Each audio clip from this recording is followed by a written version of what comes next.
समझ में आपके? Have you understood this or no? Yes. Now we are going to start the poem. I will read the first stanza. Each day brings new beginnings. Each day यानी हर दिन, brings लेकर आता है new beginnings. Beginnings यानी आगाज या इब्तिदा. What is meant by a beginning? आगाज या इब्तिदा.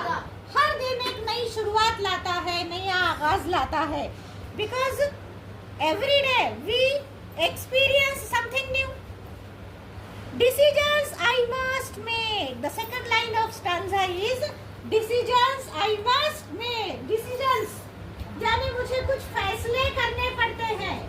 टीनेजर क्या कह रहा है कि मुझे कुछ क्या करने पड़ते हैं? फैसले करने पड़ते हैं हर दिन. You know, you are the teenager. You know it very well. आप अच्छे से जानते हैं हर दिन कुछ ना कुछ आपको फैसला लेना पड़ता है. ये कब करना, वो कब करना, ये लाना है, नहीं लाना है. You have to do something new. तो जब भी नया करते हैं तो नया करने में किसकी मदद मांगनी चाहिए? हाँ, तो आप इंग्लिश का सिलेबस शुरू करें तो शुरुआत ही कैसे आपकी दुआ से है, प्रेयर से है. अब देखिए ये जो लाइन है, ये लाइन में क्या है मैं आपको स्टांजा खत्म होने के बाद बताती हूँ. I am the only one to choose. सिर्फ मैं हूँ जिसे चुनना है, चूज करना है. चूज करना है यानी मुंतखब करना है, इंतखाब करना है. हमारा रास्ता हम इंतखाब करेंगे या दूसरे करके देंगे? बताइए मुझे. हाँ, हमारा रास्ता हमको चुनना है, आपका रास्ता आपको चुनना है. The road that I will take. वो रास्ता जो कि मैं चुनूंगा या मैं चुनूंगी, जो मैं लूंगा या मैं लूंगी.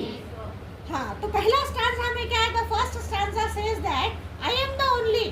I have to take new decisions. Every day something new is to do. कुछ ना कुछ नया करना होता है. And the way I have to choose. मुझे जो रास्ता चुनना है वो भी जो है तो मेरे लिए क्या होता है? नया होता है. शुरुआत में बताया उन्होंने. उसकी जो सेकंड लाइन थी decisions I must make. Generally if we say a sentence then we say that I must make decision. A sentence is like this. I must make decision. I must make decisions.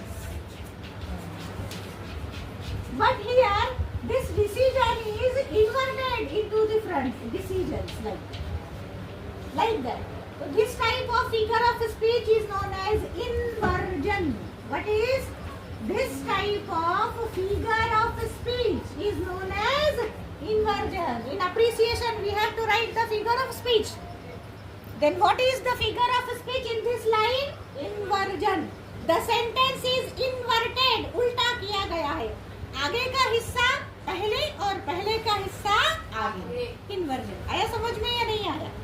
Now the second stanza we will learn. I can choose to take the road of life.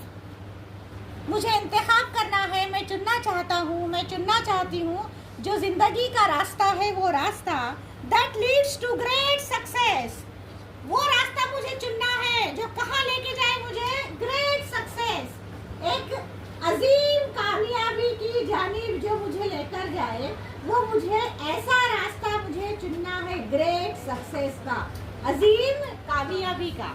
हर इंसान चाहता है कि मैं जो करूँ वो सबसे अलग हो. That should be unique.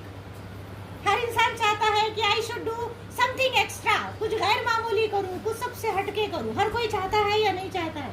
तो यहाँ पर टीनेजर भी ये चाहता है.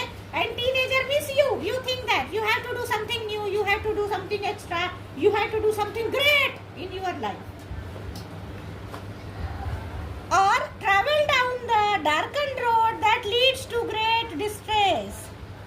या तो अगर